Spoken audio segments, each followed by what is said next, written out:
যেহেতু তারা অলরেডি জাপানের সাথে 20 বছরের একটা কন্ট্রাক্ট করে ফেলেছে, কিন্তু তার ভিতর থেকেও তারা চেষ্টা করবে যত দ্রুত সম্ভব আগামী অক্টোবরের মধ্যে তারা আমাদেরকে সেইভাবে গ্যাস দেওয়ার চেষ্টা করবে যাতে আমরা আমাদের মিল ফ্যাক্টরিগুলোতে গ্যাস সরবরাহ করতে পারি। এর ভিতরে আমরা চেষ্টা করছি যে একইভাবে আরো কিছু এইভাবে নিয়ে এসে আমাদের প্রায় 8টার মতন আমাদের বিদ্যুৎ কেন্দ্র আছে, যেই বিদ্যুৎ কেন্দ্রগুলোতে যদি আমরা গ্যাস সরবরাহ করতে পারি সাথে সাথে, তাহলে আগামী 3-4 ঘন্টার মধ্যে এইগুলাতে যদি গ্যাস কানেকশন দেওয়া যায় 3 থেকে 4 ঘন্টার মধ্যে আমরা 4000 মেগাওয়াট বিদ্যুৎ আমরা গ্রিড লাইনে সংযুক্ত করতে পারবো। এটাও কিভাবে করা যায় সেটিরও আমরা চেষ্টায় আছি।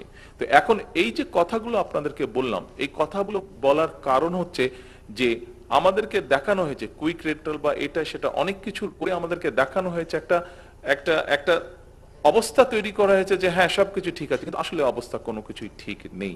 যদি ঠিক থাকতো তাহলে বর্তমানে আমাদেরকে এই সমস্যার সমাধান করতে সমস্যা পোহাতে হতো না। দেখুন, গ্যাসের কথায় আমি আবার ফিরে আসি।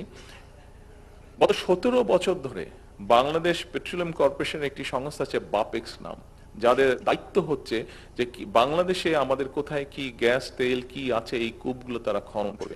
গত 17 বছরে বাপেক্সকে একদম পঙ্গু করে বসিয়ে রাখা হয়েছিল, তাদেরকে কোনো কাজ করতে দেওয়া হয়নি, অর্থাৎ এটা সম্পূর্ণভাবে বিদেশিদের উপরে ছেড়ে দেওয়া হয়েছিল।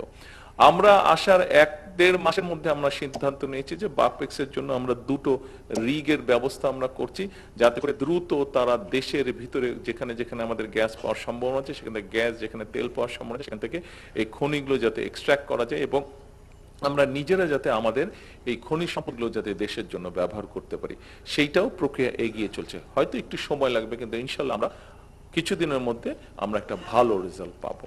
এখন আসুন, এই যে মানুষের এই সমস্যাগুলোকে যাতে বের করে আনতে পারি, দেশের মানুষ যাতে এই সমস্যা ভোগ না করে, অবশ্যই আমি মনে করি এটা জুলাই শহীদ বলেন, জুলাই যোদ্ধা বলেন, বিগত গণতান্ত্রিক আন্দোলনে যে সকল মানুষ শহীদ হয়েছেন, যারা রাজপথে নেমে এসেছিলেন, এমনকি 1971 সালে যে সকল মানুষ শহীদ হয়েছেন, যারা অস্ত্র দেশকে স্বাধীন করার জন্য যুদ্ধ করেছেন, নিশ্চয়ই একদম নির্দিষ্ট এইভাবে না হলে এই মানুষগুলোর এরকমই একটা প্রত্যাশা ছিল এই মানুষগুলো, যে বাংলাদেশের মানুষ যাতে এইভাবে ভালোভাবে বিদ্যুৎ, গ্যাস সকল সুবিধা তারা পেতে পারে। নিশ্চয়ই এটি অন্যতম তাদের একটা চিন্তা ভাবনা ছিল।